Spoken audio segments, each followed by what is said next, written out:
This is my prediction for how the Formula One Championship will turn out in 2024. 20th place Kevin Magnussen. Haas has one of the worst, if not the worst car on the grid, and Magnussen hasn't had good performances in recent years. I don't see either him or Haas improving, so 20th place for him. 19th place Nico Hülkenberg.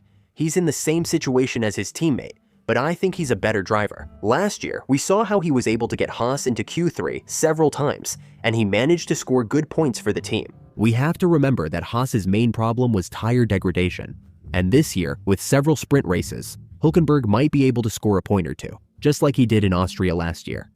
18th place Logan Sargent. Even though these were just the tests, he didn't look confident with the car at all. And I think this year will be similar to 2023 when he was clearly outperformed by his teammate. It's a bit sad for me because the Williams isn't the same car as in previous years, and I feel like it's being wasted. I think Logan will improve a bit and will get a few points throughout the year, unlike last year when he only got 1 point because of the disqualifications of Leclerc and Hamilton.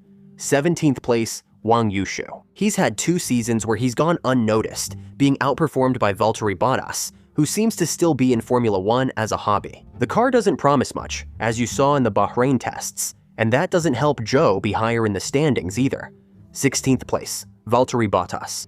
Just like his teammate, the car doesn't help. I feel like he's at a similar stage in his career as Kimi was before retiring, where he no longer feels the pressure or faces the demands he had during his years at Mercedes. However, skill and experience aren't things you lose overnight, and that's why I think he'll beat his teammate with some strong performances here and there that will allow him to score points. 15th place, Esteban Ocon.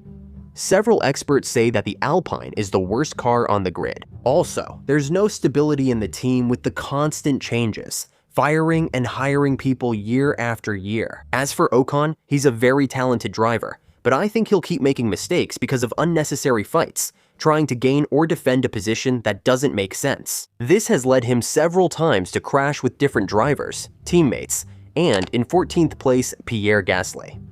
I see him in a similar situation to his teammate. Last year, he won but just barely, so I expect them to be evenly matched again this year. However, Gasly has shown throughout his career that he can get the most out of a car, achieving extraordinary results and exceeding everyone's expectations. Position 13, Alex Albon. Of the 4 teams at the bottom of the table, based on what we saw in the Bahrain tests, Williams has the best car among them. Also, Alex is a great driver, and last year he showed what he can achieve with Williams under James Bowell, who I believe is the right person to transform Williams and help them take the step they need to fight for big things. Position 12, Yuki Tsunoda. Yuki had a great year in 2023, considering that in the first half of the season, the AlphaTauri was only in a position to fight for points, and yet Yuki was constantly finishing in 11th, 12th, or 13th place. However, in the second half, with the updates and the team's improvement, Yuki started scoring points more consistently and showed what he's made of. Considering that Visa Cash App, RRV, is probably the 6th fastest car on the grid, Yuki shouldn't have any trouble consistently putting them in the points.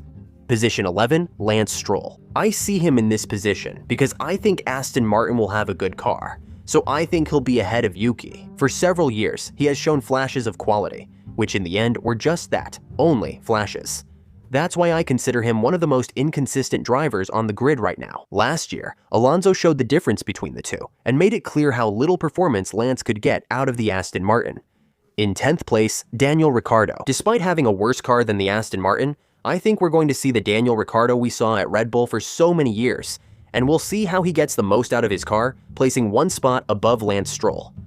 In 9th place, George Russell. Testing shows that several experts think Mercedes, McLaren, and Aston Martin will have similar car performance. That's why I think the drivers will be pretty evenly matched, and I see Russell scoring points consistently, but also being the one who makes the most mistakes, and being the least consistent of the drivers that follow him on the list.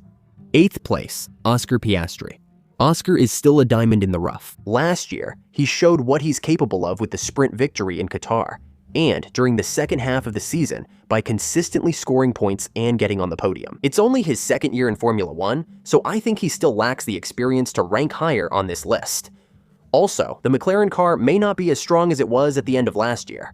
Even though they were just tests, they showed reliability problems, and Lando himself stated that he thought they hadn't taken as many steps in the right direction in the car's development. 7th place, Lando Norris.